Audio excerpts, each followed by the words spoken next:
Agnishwar Jayaprakash, from what you're hearing, what can Indian companies realistically deliver right now to protect our bases and cities from the drones? Are we talking about electronic jammers? Are we talking about camera-based detection, the radar systems, something more advanced even? Tell us from the industry standpoint where we stand. Thank you so much for having me on, sir. Of course, as my very esteemed colleagues in the panel mentioned, the future of modern warfare has very clearly been defined. I think drones are playing a massive role. You're seeing multitude of very small, inexpensive, as well as long-range drones creating tremendous amount of damage. $10 to $20,000 drones are taking out $4 million worth of equipments. This is also going to be a war of attrition at a particular point.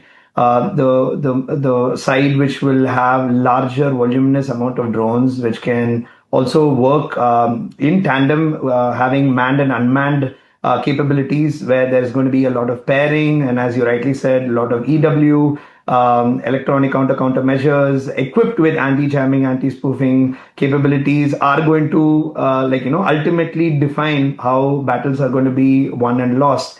And from an industry perspective, we at Garuda Aerospace, right from 2022, have been preparing for such an scenario. We recently bagged about 2,000 drones order from the School of Artillery in Pune. We have about 20 different types of drones, particularly on these sorts of equipments. We're not focused on the hails and the mails and the very long endurance sort of drones. We're looking at building smaller, sleeker, consumable drones, right. Something that can mimic your artillery fire. So I think the entire battles in Israel, Palestine, Azerbaijan, Armenia, Russia, Ukraine, and of course the Iran conflict has changed the landscape. It is high time that the industries also starts to pick up the pace in terms of indigenous drone development, like what Garuda Aerospace has been doing for the last couple of years. Agnishwar, if India wants every major city, every district to have basic protection against drones, even though we are saying that that's just one aspect of it, but what is the fastest and the most practical mix of Indian technologies that can be deployed? Maybe a mix of radio frequency detectors, the artificial intelligence cameras, the jammers, and the anti-drone guns. Are we working sufficiently hard on getting all of these in place?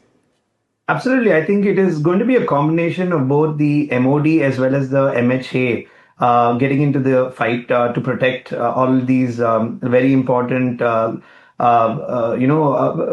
locations of strategic interest. I think that the MHA, along with the Information Bureau, have been focused on building drone capabilities and counter-drone capabilities. We're in fact, advising on drone forensics as well as unmanned traffic management systems, which is very key because like how the airplanes have air traffic controls, you would want to know where drones are, be it friendly or non-friendly drones at any point of time. You'd want the regulators to have access to that sort of information, especially within the country. I think that those are capabilities, but I completely agree with a lot of my panelists here. We need to start building low-cost counter-drone systems that can combat these potential attacks that could come in from foreign countries. But at the same time, not to be too cliched, I don't feel that attacks from Pakistan or the terror groups are worthy opposition for India these days and the kind of technologies that we have. We should start to compare ourselves more with what, be it Russia or the US or Israel or Turkey or Iran are having in terms of their capabilities and start learning and developing a lot more technology, AI related and focused equipments